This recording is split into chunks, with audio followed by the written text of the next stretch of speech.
हर साल भाद्रपद मास के शुक्ल पक्ष की सप्तमी तिथि को संतान सप्तमी का व्रत रखा जाता है, जिसे दुबड़ी साते भी कहा जाता है। इस व्रत को वैसे तो माताएं अपनी संतान की दीर्घायु के लिए, उन्हें निरोगी बनाए रखने के लिए और उनके सुखद भविष्य की कामना से रखती हैं। वहीं ऐसी महिलाएं जिन्हें संतान सुख प्राप्त नहीं हो रहा हो, वे भी इस व्रत को संतान प्राप्ति की कामना से रख सकती हैं। इस व्रत को माता और पिता दोनों मिलकर अपनी संतान के लिए रख सकते हैं। यदि महिलाएं इस व्रत को करने में आज सक्षम नहीं है तो उनकी जगह पर उनके पति भी इस व्रत को रख सकते हैं। संतान सप्तमी के व्रत की सबसे मुख्य पूजन सामग्री होती है दूर्वा, क्योंकि इस व्रत को दुबड़ी साते भी कहा जाता है। दूसरा, 7 गांठों वाला डोरा और या फिर चांदी या सोने का कड़ा, खुले मुख वाली चूड़ी इस दिन पूजा में रखी जाती है। यदि 7 गांठों वाला डोरा है तो उसे संतान की बाह पर बांध दिया जाता है। संतान नहीं है तो भगवान शिव को ही अर्पित रहने दिया जाता है। यदि चूड़ी या कड़ा का आपने पूजन किया है तो उसे संतान को पहना देना होता है। जितनी आपकी संतान है उतनी मात्रा में, उतनी संख्या में आप डोरे को या फिर कड़े को पूजा में रख सकती हैं। आइए अब जानते हैं इस व्रत के संपूर्ण विधि विधान और नियमों के बारे में। संतान सप्तमी के व्रत की मुख्य पूजा दोपहर के समय वैसे तो की जाती है, और अगर दोपहर के समय आप पूजा ना कर पाए तो शाम को प्रदोष काल में यानी सूर्यास्त से पहले पहले भी आप इस व्रत की पूजा कर सकती हैं। संतान सप्तमी व्रत को मुक्ताभरण सप्तमी भी कहते हैं। इस व्रत को कोई भी श्रद्धालु रख सकता है। खासतौर पर यह संतान प्राप्ति की कामना से या संतान की रक्षा दीर्घायु के लिए ही रखा जाता है। तो व्रती जो भी महिलाएं या जो भी पुरुष हैं तो उन्हें सुबह ब्रह्म मुहूर्त में उठकर स्नान आदि से निवृत्त होकर सबसे पहले सूर्य देवता को जल का अर्घ्य देना चाहिए, क्योंकि हमारे धर्म में सप्तमी तिथि सूर्य देवता को समर्पित मानी गई है। सूर्य देवता को जल देते समय तांबे के लोटे में शुद्ध जल भरकर उसमें अक्षत, दूर्वा, लाल पुष्प और लाल रोली या लाल चंदन डालकर सूर्य देवता को ओम घृणी सूर्याय नमः या गायत्री मंत्र का जाप करते हुए अर्घ्य दें।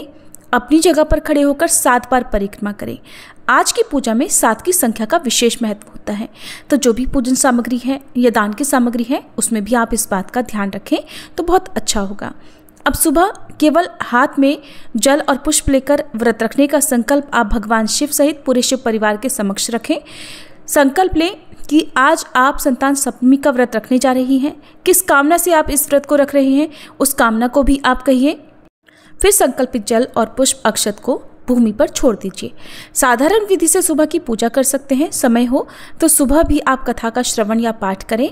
भगवान शिव सहित माता पार्वती और भगवान गणेश जी की आरती उतारें। व्रत प्रारंभ करें। अब दोपहर के समय जो भी पुए पकवान आपके यहाँ पर भोग लगाने के लिए बनाया जाता हो उसे आप बनाकर तैयार रखें। सभी पूजन सामग्री को आप पहले से ही एक थाली में सजा कर रख लें ताकि पूजा में आपको बार बार उठना ना पड़े। आज की पूजा में बायने के रूप में आपको जो भी देना है, जैसे श्रृंगार की सामग्री, फल, मिठाई, साड़ी आदि, और पूजन में माता पार्वती को अर्पित करने के लिए श्रृंगार की सामग्री, भोग लगाने के लिए मीठे बाजरे की 7 पूड़ी या पुए, या फिर आज के दिन मालपुए का भी भोग लगाया जाता है। और क्योंकि इस दिन मिट्टी से यदि भगवान शिव, गणेश जी और माता पार्वती की प्रतिमाएं बनाई जाए और उनका पूजन किया जाए तो पूजा का फल जल्दी प्राप्त होता है। खुद से प्रतिमाएं बनाना संभव ना हो तो आप तस्वीर का पूजन भी इस दिन कर सकती हैं। 7 गांठों वाले डोरे को आपको रखना होता है। वैसे तो बाजार में आपको मिल जाएगा। 7 गांठे वाला डोरा ना मिल पाए तो घर पर जो भी मौली या कलावा आपके पास हो उसमें ही आप 7 गांठे थोड़ी थोड़ी दूरी पर बना कर रख लें। इस तरह से गांठे बांधें कि बीचों बीच गांठे रहें और पहला और उसका जो दूसरा किनारा होता है वो बांधने के लिए सही रहे, उस जगह पर गांठे ना लगाएं। बीचों बीच आपको 7 गांठे लगानी है। अगर आपके पास चांदी का या सोने का कड़ा है, हर साल खरीदना वैसे तो ज़रूरी नहीं होता है, लेकिन जो छोटी चूड़ियाँ होती हैं या कड़ा होता है वो फिर बढ़ती उम्र के बच्चों के हाथों में नहीं आता है, इसलिए अगर ऐसा है तो आप नया कड़ा या नई चूड़ी भी इस दिन खरीद कर उसका पूजन कर सकती हैं। चूड़ी यदि आपके पास है चांदी की या कड़ा तो उसे कच्चे दूध और जल में और जिसमें दूर्वा डालकर रखें, उसमें आप थोड़ी देर के लिए डुबा कर रखें। जब तक पूजा होती है तब तक उसी में डुबो कर रखें। यदि डोरा आपने रखा है तो अलग से एक मिट्टी के पात्र में या कटोरी में आप उस डोरे को रखें जिस पर आप शुद्ध जल छिड़क कर और दूर्वा रखकर उसका भी विधि विधान से धूप दीप दिखाकर पूजन करेंगी। अब सबसे पहले एक चौकी पर साफ पीला वस्त्र बिछाकर आप चौकी की आसपास की शुद्धि कर ले गंगाजल छिड़ककर। गंगाजल दूर्वा की सहायता से छिड़कें। दूर्वा का इस दिन प्रयोग अवश्य करना चाहिए। और फिर सबसे पहले भगवान गणेश जी, भगवान शिव और माता पार्वती जी को विराजित करें। अब उन सभी को, यदि मिट्टी की प्रतिमाएं हैं तो किसी पात्र में रखकर ही आप उन्हें चौकी पर रखें। फिर सभी का आप पंचामृत से अभिषेक करें, स्नान कराएं या शुद्ध जल से स्नान कराएं और उसके बाद सभी को तिलक लगाएं। भगवान शिव, भगवान गणेश जी को चंदन का तिलक लगाने के बाद माता पार्वती को रोली कुमकुम का तिलक लगाएं। सभी को पुष्प अर्पित करें। भगवान गणेश जी को लाल गुड़हल का या लाल कमल का पुष्प अर्पित करने के अलावा दूर्वा अर्पित करें। भगवान शिव को चंदन का तिलक लगाएं। उन्हें भस्म, बेलपत्र, भांग, धतूरा, शमीपत्र अर्पित करें। माता पार्वती को भी लाल पुष्प अर्पित करते हुए आप उन्हें बेलपत्र अर्पित करें और कोई भी जो भी मौसमी फूल आपको मिलते हैं, खास तौर पर चमेली आदि का या लाल फूल, उन्हें अर्पित करें। अब भगवान गणेश और भगवान शिव को जनेऊ अर्पित करें। माता पार्वती जी को लाल चुनरी अर्पित करें। यदि आप आज के दिन पीला वस्त्र भगवान गणेश या भगवान शिव को अर्पित कर रहे हैं, गमछा अर्पित कर रहे हैं, तो आप कर सकते हैं, जिसे आप बाद में दान में दे सकते हैं। माता पार्वती जी को श्रृंगार की सामग्री जिसमें चूड़ी, बिंदी, मेहंदी, काजल, महावर अवश्य होनी चाहिए, माता पार्वती जी को अर्पित करें। धूप दीप जलाकर सभी देवी देवताओं का आह्वान करें। इस दिन पूजा में एक कलश भी जरूर रखें जिसमें जल भरकर रखें। थोड़े से अक्षत और दूर्वा उसमें डालकर रखें। पूजा समाप्ति के बाद इस कलश का आपको क्या करना है ये भी आगे बताएंगे। अब इस तरह से पूजा कर लेने के बाद आप जो आपने कड़ा रखा है, चूड़ी रखी है या डोरा रखा है, उनका भी धूप दीप दिखाकर अक्षत पुष्प आदि अर्पित करके पूजन करें। हाथ में अक्षत या फिर 7 गेहूं के दाने लेकर आपको कथा का पाठ करना है या श्रवण करना है। कथा के पाठ के बाद सभी देवी देवताओं से अपनी संतान की रक्षा के लिए कामना करनी है, प्रार्थना करनी है। जिन्हें संतान ना हो वे संतान प्राप्ति के लिए आप सच्चे मन से प्रार्थना करें। सबसे अंत में कपूर जलाकर सभी देवी देवताओं की आरती उतारें और उसके बाद अंत में भोग लगाएं। आज के दिन भोग में मीठे बाजरे की 7 पूड़ी या पुए बनाए जाते हैं। इसके अलावा बहुत सी जगह पर केवल आटे से पुए या फिर मीठी पूड़ियाँ बनाई जाती हैं। इनके अलावा भी आपके यहाँ पर जो पकवान बनाए जाते हों वो आप पूजा में रखें। साथ में कोई फल, मिठाई, शक्कर, मिश्री या बताशे भी रखें, लौंग का जोड़ा भी रखें। अब सभी को भोग लगाएं और मंदिर में कुछ दक्षिणा भी चढ़ाएं। इसके अलावा जो बायना है जो आप अपने परिवार की किसी भी महिला को देने वाली हैं, बायने में आप फल, मिठाई और कुछ ना कुछ दक्षिणा अवश्य रखें, चाहे 1 रुपये का एक सिक्का ही क्यों ना रखें। बिना दक्षिणा के कोई भी बायना या कोई भी दान व्यर्थ माना जाता है। अब अगर ये पूजा आप दोपहर के समय कर रही हैं तो पूजा करने के बाद आप अपने आंचल से सभी पूजन सामग्री को स्पर्श करने, खासतौर पर बायने को आंचल से स्पर्श करके 3, 5 या 7 बार अपने माथे से लगाएं और पूजा पाठ में हुई गलती के लिए क्षमा याचना करने।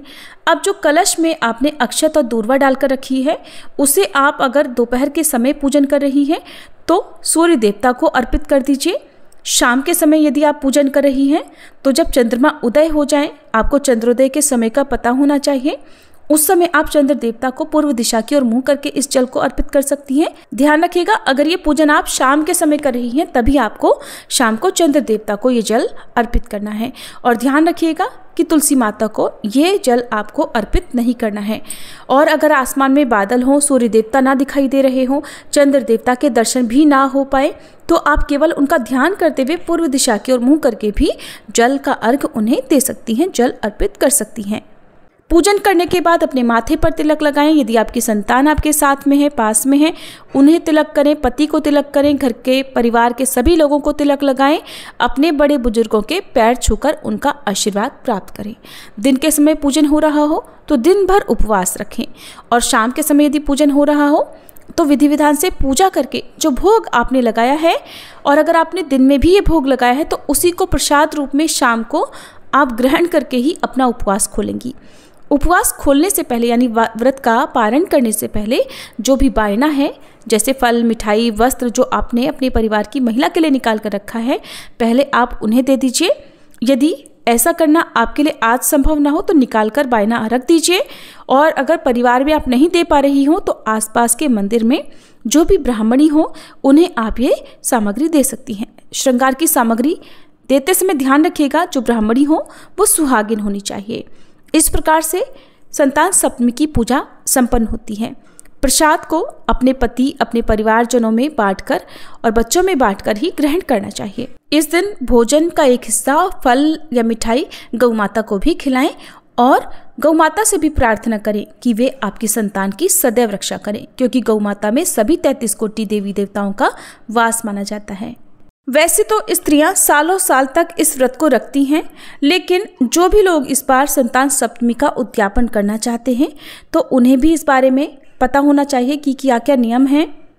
मान्यताओं के अनुसार संतान सप्तमी व्रत का उद्यापन उस साल कर देना चाहिए जिस साल संतान का विवाह संस्कार संपन्न हुआ हो, और इसके अलावा यदि परिवार में उस साल किसी बालक का, किसी बच्चे का जन्म हुआ हो तो भी उस साल आप इस व्रत का उद्यापन कर सकती हैं। उद्यापन में मीठे बाजरे की 13 पूड़ी, 1 रुपये का, कम से कम 1 रुपये का सिक्का, इससे अधिक आपकी जितनी भी श्रद्धा हो, साथ ही एक साड़ी और ब्लाउज रखकर पहले पूजा में चढ़ाएं, फिर बाद में इसे घर की किसी भी बुजुर्ग महिला जैसे सास, बड़ी ननद या जेठानी को दे देना चाहिए और उनका आशीर्वाद भी लेना चाहिए। संतान सप्तमी व्रत के दिन आपने जो भी चूड़ी का पूजन किया है या कड़े का पूजन किया है या जो डोरे का पूजन किया है, उसे पूजा करने के बाद अपनी संतान को बांधना होता है।